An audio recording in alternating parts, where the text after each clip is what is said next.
Le Centre Nova Calax francophone de Prescott Russell vous présente Comment être votre propre coach de bien-être. Dans cette série de capsules vidéo, nous allons présenter comment devenir votre propre coach de bien-être.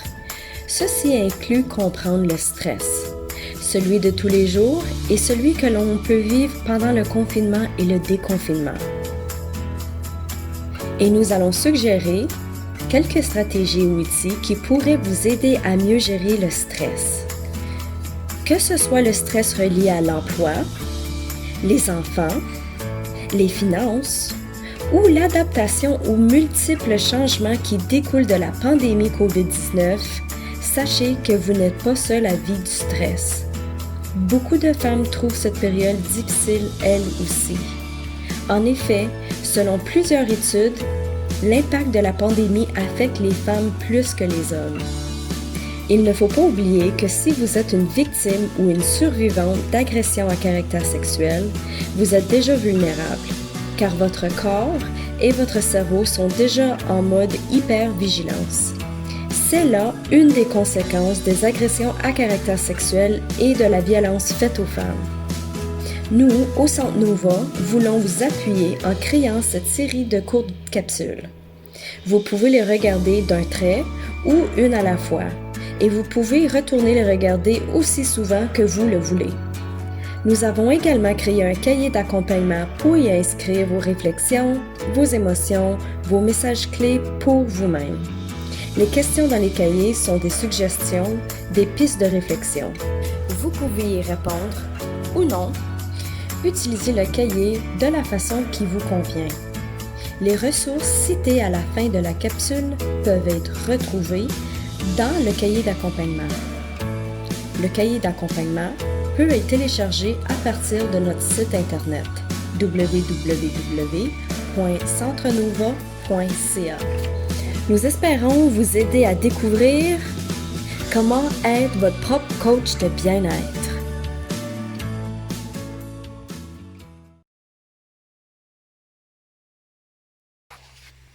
Cette capsule est intitulée « Le stress dans notre corps ».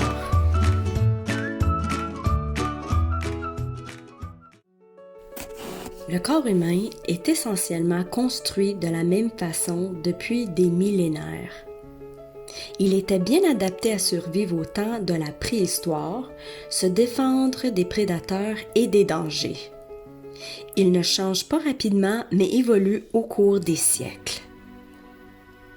Lorsque nous vivons des situations de stress prolongées, le corps a de la difficulté à trouver une façon de survivre. La pandémie, que nous avons vue se développer au début dans des pays lointains, pour ensuite se retrouver dans notre communauté, nous demande d'utiliser toutes nos ressources intérieures et extérieures pour vivre le mieux possible cette période hors de l'ordinaire.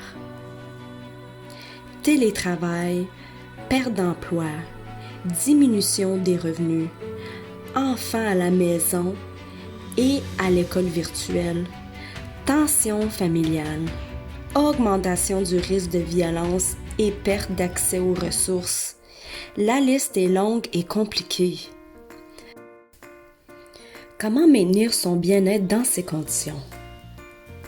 Nous vous proposons d'abord de comprendre le stress dans notre corps et notre cerveau. Le cerveau humain. Pourquoi est-il important de comprendre comment le cerveau fonctionne? Parce que le corps humain et notre cerveau sont universels. Notre cerveau est une architecture basée sur notre évolution en tant qu'espèce. Nous sommes toutes bâties de la même façon.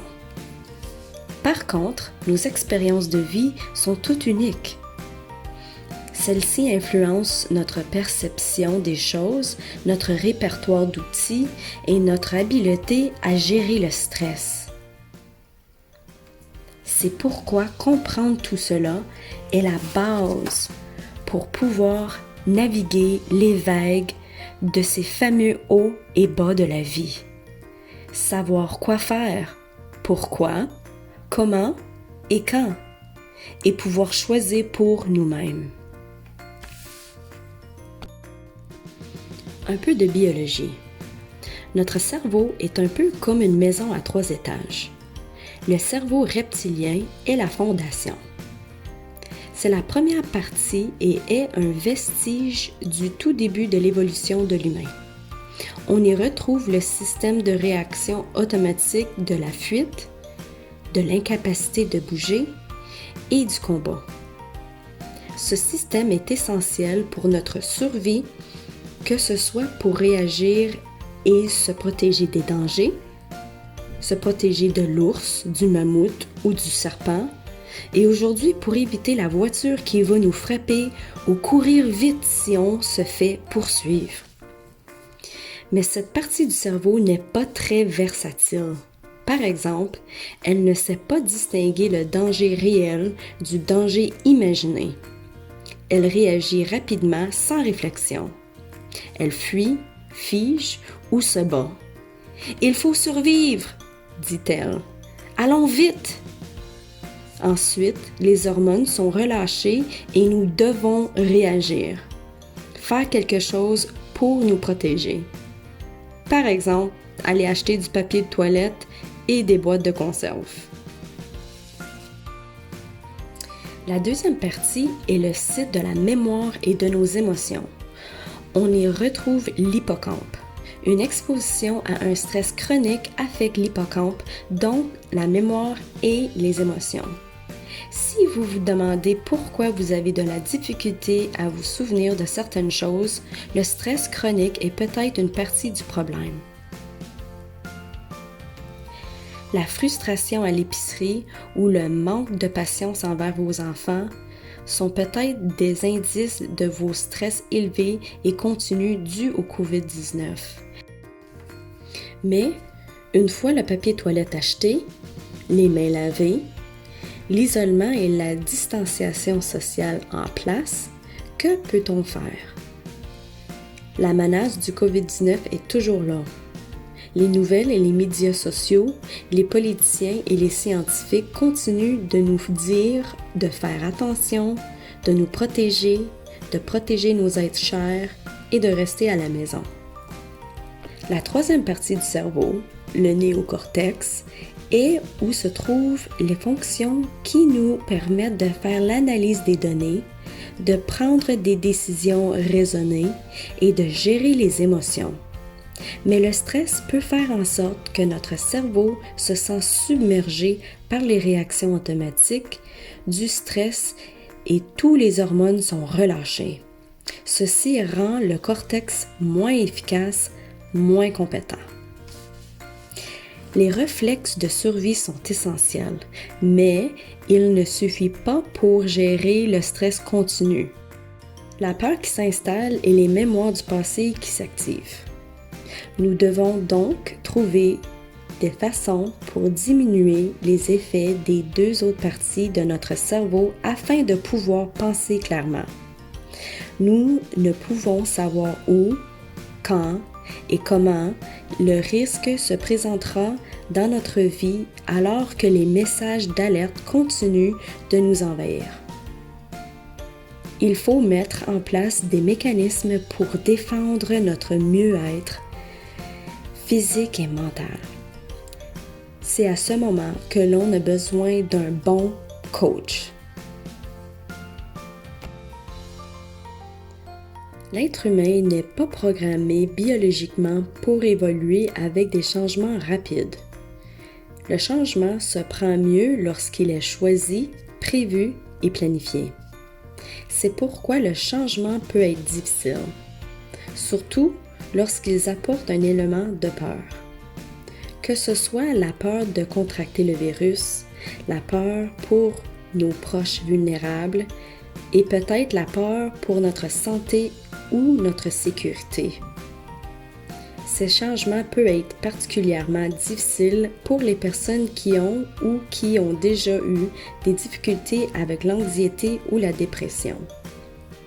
Vous vous souvenez du besoin de se protéger rapidement de l'ours, du mammouth ou du serpent? Ce n'est pas utile pour faire face au stress du quotidien rempli d'embouteillages, d'enfants turbulents ou de difficultés financières. Le mot coach, dans le sens utilisé ici, veut dire être une coach qui a une grande capacité d'auto-bienveillance, de compassion pour soi et qui comprend l'adaptation au changement et le stress que vous pouvez vivre. Selon l'Organisation mondiale de la santé, le bien-être permet aux individus de se réaliser, de surmonter les tensions normales de la vie, d'accomplir un travail productif et de contribuer à la vie de leur communauté. Au cours de notre vie, nous vivrons tous des moments de bien-être. Lors de ces moments, nous voulons arrêter le temps, nous voulons que plus rien ne change. La pleine conscience, en nous ramenant au moment présent, peut nous aider à créer des moments de bien-être aujourd'hui et maintenant, car le présent est plus dans notre champ de contrôle que le passé ou le futur. Puisque nous sommes notre propre coach, nous devons nous donner les moyens pour faire face à ces menaces. Voici les signes que notre corps nous donne quand le stress se prépare à nous envahir. Ce sont ces signes que nous devons apaiser, diminuer le plus possible. Le stress est une réponse normale à une situation de risque. Il n'est pas négatif en soi, mais en surdose, il nous crée toutes sortes de problèmes. Par exemple, la respiration plus rapide, moins profonde, risque de déclencher des sentiments d'anxiété.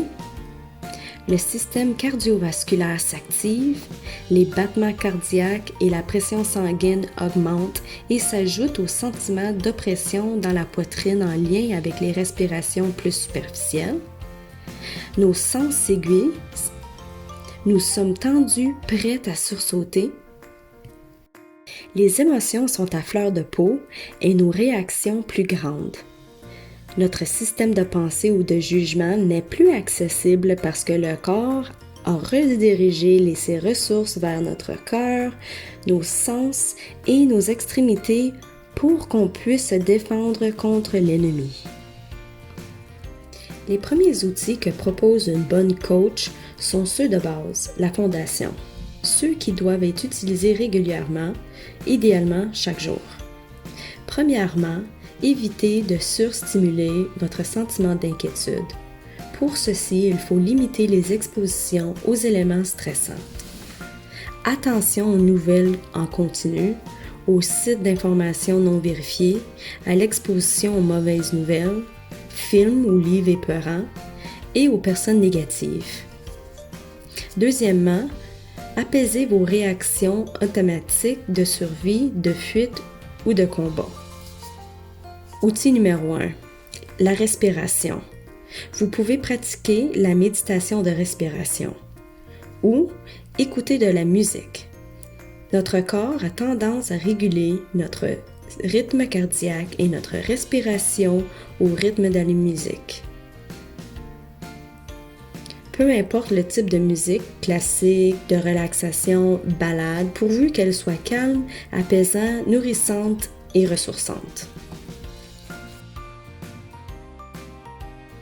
Outil numéro 2, pratiquer la pleine conscience, être pleinement présente. Vous pouvez utiliser les sens pour vous ramener au moment présent. Posez-vous les questions. Dans ce moment présent, qu'est-ce que je vois? Qu'est-ce que je sens? Qu'est-ce que j'entends? Qu'est-ce que je goûte? Qu'est-ce que je touche? Je reste dans le moment présent. Le passé est fini. Le futur n'est pas encore là. Vous pouvez aussi pratiquer la méditation de la pleine conscience. Nous, au Centre Nova, voulons vous rappeler que nous sommes là pour vous. Vous n'êtes pas seul. Pas seul à vivre ces défis et pas seul pour y faire face. Nous sommes disponibles au téléphone ou en personne. N'hésitez pas. Si vous voulez approfondir les outils et techniques, vous pouvez consulter les ressources et les hyperliens dans le cahier d'accompagnement qui se trouve sur notre site internet www.centrenova.ca. La prochaine capsule s'intitule « De bonnes pratiques pour votre bien-être ».